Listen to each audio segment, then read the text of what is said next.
नमस्कार दोस्तों, मैं अनुलाल बाबू। दोस्तों, आप लोगों को सबसे बड़ी जानकारी और सबसे अहम जानकारी दे रहा हूं कि दिल्ली में इंडिया गठबंधन का बहुत ही बड़ी बैठक हुई, जिसमें एक बार फिर से उत्तर प्रदेश के चुनाव को लेकर चंद्रशेखर आर्य राव जी को और बहन कुमारी मायावती जी को और साथ ही साथ असदुद्दीन ओवैसी जी को नजरअंदाज करने का काम किया इन लोग और अपने पार्टी में शामिल करने से इनकार कर दिया। ये दोस्तों सबसे दुर्भाग्य की बात है। सोचिए कि इन लोगों को कैसे नजरअंदाज किया जा रहा है। इन लोगों ने सोच रहा है, राहुल गांधी सोच रहे होंगे कि हमारे पास तेजस्वी यादव हैं, हमारे पास अखिलेश यादव हैं, हमारे पास ममता बनर्जी हैं, हमारे पास तमाम ऐसे इंडिया गठबंधन के घटक दल हैं जो कि इन इंडिया गठबंधन के घटक दलों से मैं उत्तर प्रदेश में बहुमत जीतकर बहुमत से और सरकार बना लूंगा। ये मैं कहूँगा जो ही कांग्रेस के राष्ट्रीय नेता हैं राहुल गांधी, आप इस नज़र से और ये दिमाग से निकाल दीजिए कि हमारे पास इतने बड़े बड़े नेता हैं। चंद्रशेखर आर्य राव जी और बहन कुमारी मायावती जी और असदुद्दीन ओवैसी जी को पकड़ कम नहीं है। उत्तर प्रदेश में सबसे ज़्यादा इन तीनों लोगों को बहुत ही मजबूत पकड़ है, जो कि चाहेंगे तो कांग्रेस और बीजेपी को उत्तर प्रदेश से उखाड़ कर फेंक देंगे इन तीनों नेताओं ने। ये जरा ट्वीट देखिए।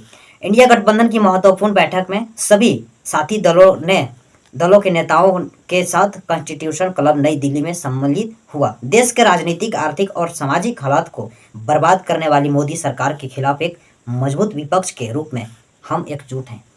आप समझ सकते हैं दोस्तों कि किस तरीके से नज़रअंदाज किया जा रहा है और पार्टी में शामिल करने से इनकार किया जा रहा है। आप जैसे में उठाकर देख लीजिए बिहार, जहाँ जहाँ भी चंद्रशेखर आर्य राव जी को, बहन कुमारी मायावती जी को और असदुद्दीन ओवैसी जी को, तीन नेताओं को जहाँ जहाँ इंडिया गठबंधन वाले इनकार किए हैं, नज़रअंदाज किए हैं, वहाँ वहाँ बुरी तरह से चुनाव हार चुके हैं। आप बंगाल उठाकर देख लीजिए, आप बिहार उठाकर देख लीजिए। बिहार में अगर इंडिया गठबंधन में कहीं मायावती जी शामिल होते, चंद्रशेखर आर्य राव जी शामिल होते, असदुद्दीन ओवैसी जी शामिल होते, तो कहीं न कहीं तेजस्वी यादव भी मुख्यमंत्री की कुर्सी पर बैठे होते और मुख्यमंत्री के पद पर होते, न कि इधर उधर भटकते चलते।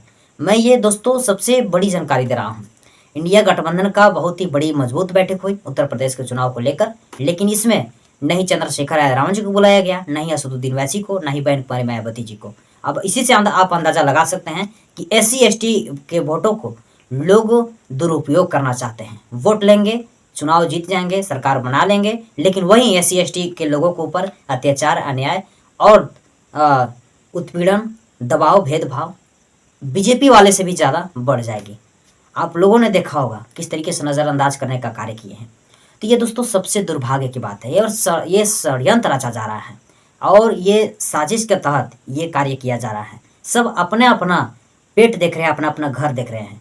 नहीं तो किसी को इस तरीके से काबिलियत और टैलेंटेड नहीं है किसी के अंदर, जितना टैलेंटेड चंद्रशेखर आर्य राव जी के है, जितने अंदर टैलेंटेड बहन कुमारी मायावती जी के अंदर है, जितना टैलेंटेड असदुद्दीन ओवैसी जी के अंदर है। अगर इन लोगों का टैलेंट समझ गए इंडिया गठबंधन के नेताओं ने, तो कहीं ना कहीं उत्तर प्रदेश में मजबूत सरकार बनेगी। और